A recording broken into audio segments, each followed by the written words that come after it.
But I'm visiting way deadlier places, like scaling a mountain covered in ice. I'm gonna die, let me down, let me down! Driving a road that has killed thousands of people. Or like 7 inches from falling to our death. Swimming uncaged with vicious sharks. And so much more. All starting in this cage, in the middle of an African safari where there are lions, cheetahs, hippos, and a dozen other species that could kill us. Why are we doing this? Because we're visiting the 5 deadliest places on Earth. Oh, I see one of them. Oh my God. Why are we doing this? And to make sure the lions actually visit us, I brought a bunch of meat. Spread. And surrounded the cage with it. Oh man, are we trying to die? But what actually makes this place so deadly is that when the sun goes down and we lose our sight, the animals do not. Jimmy, there's 2 lions. That sounds... Is that a rhino? No, bro, it's huge. Oh, dude, everything's coming out at night. Bro, we're surrounded by lions. They're literally 20 feet away from us. Oh my God. It's staring right at us. He's going down. I'm so scared. Oh, no. It's coming towards us. These lions will not stop circling us. We might actually die this video. Well, let's see if we do, because the next places we'll be visiting in this video will progressively grow more and more deadly than the last, all leading up to an island riddled with venomous snakes. And next, we're gonna be ice climbing on this massive, deadly, frozen waterfall. All right, boys, this is where things get crazy. Helicopter is hovering right now on the side of a mountain. What are we doing? See you later. We are now standing on the side of a mountain. And now there is no turning back. One way or another, we are going to climb this massive cliff using these bladed boots and these ice picks. This might be the scariest thing we ever do. Wish me luck. Jimmy, you really expect us to climb this whole thing? Yeah. There's no chance. Truthfully, I wasn't sure if we could pull this off. But what happened next with Nolan did not make me feel any better. Ow! No, all right, guys, stop. I'm out. You can't quit. Watch me. I can't believe Nolan chickened out. That is insane. No one truly left us. We're really high up right now. You're almost halfway. Oh, Jimmy, don't look down. Oh my God. It's getting steeper as we go. Oh, my foot. I'm losing grip. Oh. Oh, did you almost fall? Yes. Oh, God. I see the top, Jimmy. This is the scariest thing I've ever done. I'm doing this. I'm gonna get to the top. Show them how steep it's gotten. We're in too deep. I can't quit. I got like 10% left. I'm fighting the urge to cry, man. Even though I definitely shouldn't have been doing this, You're almost there, Jim. I somehow made it all the way to the top of this waterfall. We made it to the top. Let's go. You know what? Nolan had the right idea. But we'll see if he can handle the 3rd place on our list, all the way in Bolivia, where we'll be driving a road where few make it off alive. And now we are on the deadliest road on Earth. This drop is literally as tall as a skyscraper. I am regretting this. I really am. No joke, so many people died on this road that they literally shut it down a decade ago. This road was causing nearly 300 deaths per year. But I got the government's permission to reopen it just for us. I really wish they hadn't done that. It'll be fine. I'm not sure that it will. I'm starting to understand why they call it Death Road. You're not driving like it's death road, I'll tell you that. Oh, Yeah, your life is in my hands. I don't like when you say, oh, no, your life is in my hand. And look, the steering wheel just jerked. hands on the wheel, please. We're like 7 inches from falling to our death. You're getting too close to the edge. Please. Oh my God, my life is flashing. It's flashing over and over and over again. And if you thought that was a close call, we're about to hit the first of the 3 deadliest spots on this road. This is where the road gets very thin. This is the part you gotta be really careful on. Oh my gosh. Dude, I mean, the tire is gonna go off right up here. You see that? Yeah, I see what you're saying. Oh my God, look how far down that is. Here, Nolan, can you guide me? Gladly, I'll get out of the car gladly. Bro, don't fall, please. No way. Look at how steep the drop is. That's a whole ravine. There's like a waterfall Yo, down. help me get through this. All right. Dude, this looks crazy. Look how close we are to the ledge. Your tire is literally right next to this giant ravine. That is crazy. Watch out, it goes down. It's very slippery. Keep coming. No, you're not really good at this whole directing thing. I mean, I feel like I'm just running away from the car at this point. Not much direction that I can give. All right, get in the car. You're useless. Okay. You get into it. I'm about to speed up. Nolan, you know what might make this ride a little more fun? What? Our brand new Feastables Creamy Peanut Butter Cup. Oh, I thought you were gonna say you driving slower. No. It's getting so foggy coming up, I can barely see it. At some parts, the road is actually pretty normal, but due to extreme elevation change, a sudden blinding fog can roll in as a silent killer. Guys, stop. Stop, it's edge. Am I good, Nolan? No, it actually looks like they're about ready to fall. It is so close. Okay, so like right here? You good? Just stay as far away. Ah, what's that noise? Closer than I prefer, but... I thought, why don't we mix things up and come out with our own Feastables cups? Whoa. You see, the best part about these cups is that we use peanut butter straight from a jar, and look how jam-packed it is. These things taste amazing. And on top of that, we use Feastables chocolate in this, which if you don't know, at Feastables we pay all our farmers living wages. We use fair trade certified beans. We remediate child labor on our farms. Oh my gosh, this is very bumpy. All three of which no big American chocolate company does. Nolan, it's been like a decade. Can you go make sure that bridge still works? All right. I just really want to make sure if it collapses, you know, I'm not on it. All right, Nolan, test the bridge. Am I good? It's good. Big chocolate pays farmers so little that they're forced to literally use child labor. No joke, there's over 1 million kids in illegal child labor in West Africa just on cocoa farms. So not only should you try the new cup because it tastes phenomenal, but also help me send a message to the chocolate industry. Pay your farmers a living income and do more to get rid of child labor on your farms.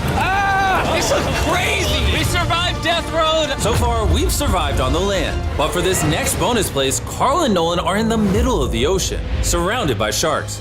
And we're getting in the water without a cage for some reason. Yeah, we usually use this thing, but now we're not going to. The sharks in these waters are notorious for unprovoked attacks, making this the most dangerous water in the United States. I can't believe this is happening. Oh my gosh, these are gigantic sharks. Dude, why are we doing this without a cage? Dude, behind you. Oh my God, that's huge. Get in now. I don't want to. No, hopefully I don't die. I don't want to die today. Oh my God, the thing is so big.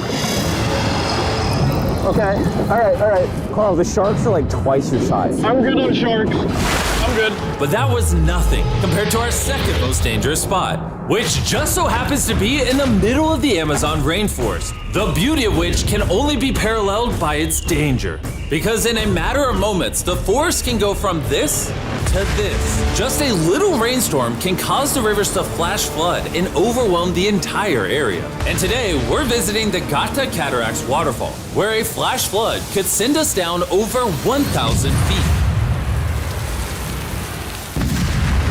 to our watery grave. And to join me on this cloudy day, brought these guys. You'll remember Hayes, he spent 70 days in the wilderness, and Bailey spent 100 days trapped together in a cube. What we're about to do seems more up his alley. They said the chance of death is low. Wait, come on, boys, let's hit it. And after hours and hours of trekking through some of the most slippery and at times steepest terrain mankind has ever stepped foot on, Nothing to see. we finally made it to our destination. That's a waterfall right there. Like if you slip, you're dead. And with the help of a guide, we were able to cross the river safely. Hey, look! Whee! And then we were secured to some ropes so we could look over the edge of the waterfall. Can you see over? Wow! This is so gorgeous. But as I said before, for how beautiful this place is, at only a moment's notice, it can be just as deadly. And it just started downpouring like crazy. You know, this is why this is one of the most dangerous places in the world. This waterfall is now becoming wider and wider, which are creating flash flood conditions. Sorry, we're literally getting flooded out of the Amazon right now. We gotta go. Should we use the ropes to go down the waterfall? Seriously. I don't think so. That seems like a bad idea. We're gonna be in the woods. Isn't that just equally as bad? What's the risk? There's mud coming down on Jimmy's line, like a lot. At any point, they could be struck by lightning. And I really don't want you to die. So, with our YouTube video turned emergency operation, the only way out was through the same steep and slippery terrain that got us here. And now, we had to do it while the entire forest was flash flooding. You can see the flash flooding. Now the path is locked off. We're gonna have to rope off multiple parts. It's gonna take us hours to get off this mountain. You remember when I crossed this river and I was laughing? Whee! I'm not laughing anymore. I'm actually scared. And if I fall, that's the waterfall. Right over there. Look at this water. Like seriously, no joke. grab the rope and pull yourself up. Don't let me die. And after hours and hours of trekking through the floods and muck, we walked away from this mountain with our lives. Now we're headed to the most lethal corner of Earth, the #1 spot on our list of the world's most deadliest places. And what better way to end this video, boys, than the most dangerous island on the planet, Snake Island? Why are we going to an island filled with killing machines? We might die. Bye-bye. And we are now officially stranded until tomorrow. That's right, we will be spending the night on the most deadly island on Earth. And with lethal snakes hidden beneath our every step, these specialized shin guards were our only hope of protection from their venomous bites. So there could just be snakes anywhere here. Yeah. Jimmy, what happens if one of these snakes bites us? Basically, as soon as the venom enters your body, your skin will start to melt off and you could die within an hour. Well, it's kind of terrifying to think that I could just die at any second. This is wild, bro. You know, for an island full of killing machines, this is actually very pretty. It's just so beautiful from up here, man. If you fall right here, you're dead. Yes, I see that. Boys, be careful. You'd think that with a name like Snake Island, there would be thousands of snakes all over the ground. But after killing all the ground animals on the island, the snakes now hunt the birds in the trees, the island's only remaining prey. We are officially entering the jungle. At any point now, a snake could jump from the tree and bite us. I was just worried about my legs, but now we've got to be worried about them falling from trees, too. This is insane, bro. Oh, there's one right here. There's one right here, right next to my face. By capturing the snakes, scientists can extract their venom and create anti-venom with it. Wait, that's venomous. Yeah. So if that bit me, I would die. Yeah. Whoa! Hey, make sure you got a good grip. It's a juvenile. Oh, no! It's gone. You dropped it. Oh, escaped. It escaped. He's as chill about dropping that snake as I am when I drop my phone. And the further in the jungle we get, These bushes are too thick. I can't see 2 feet in front of me, man. A snake could pop out any second. the more snakes we see. Here and there. This time, let's not lose him, okay? Okay. Scoot back, scoot back. How many lives will the anti-venom from that snake save? Thousands of lives. Oh, that's insane. The anti-venom they create can be used to treat 90% of all snake bites in Brazil, meaning every snake we catch could save thousands of lives. Hey, Jimmy, there's another snake up there. Whoa, that might be the biggest one so far. We're finding them all now. They're coming out. So for the rest of the day, we help find these deadly snakes. And we even assisted the scientists with their research. So that snake is about 15 feet in the air, and the scientists proposed we shake the tree so we can get it. There's no way I'm camping under those trees. That thing ain't moving, dude. We need that anti-venom. It can save lives. At this point, it was getting dark and we needed to focus on survival. Time to build camp. Camp is now set up. Full disclosure, I have no idea if these tents are snake-proof. Could be sleeping among the snakes. Those are scary. About to go to sleep. Hopefully a snake doesn't slither into my tent tonight. This is terrifying. I can't wait to be in the safety of my own home. So we woke up with one thing on our minds: getting off this island as fast as we can. Just want to go home. We avoided death all around the world, from hanging off the side of a massive ice mountain to driving inches away from a 1,000-foot drop, swimming in shark-infested waters with no cage. And lastly, We survived Snake Island and no one died. Thanks for watching the video. Make sure you go try the brand new Feastables Creamy Peanut Butter Cups available at these retailers, and help us send a message to the chocolate industry that you care how your chocolate is sourced. scan the QR code on the back of the pack to learn how to win one of 50 available contestant spots on Season 2 of Beast Games.